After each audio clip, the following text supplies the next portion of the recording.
Alexander, kom! Alexander! Vad är det som har hänt? Jag kan inte förlora henne. Måste lova att göra allt ni kan.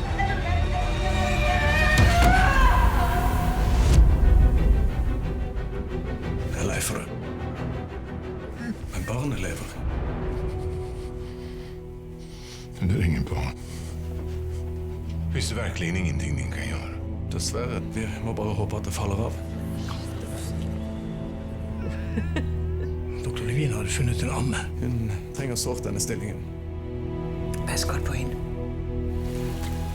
Fantastisk. Alla de här håren, när försvinner de? De forsvinder aldrig.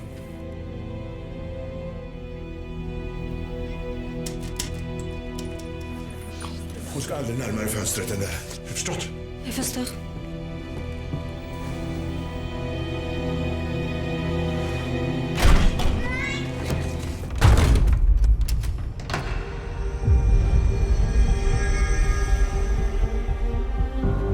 Du kan ikke sitte så mye alene!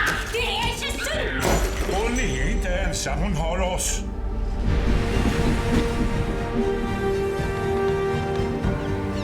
Jeg elsker deg.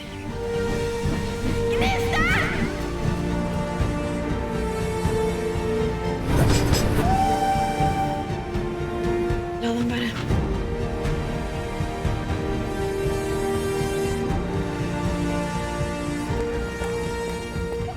Om jeg bare hadde vært like pen som deg.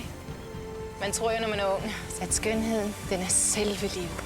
Men hvad er skønheden egentlig?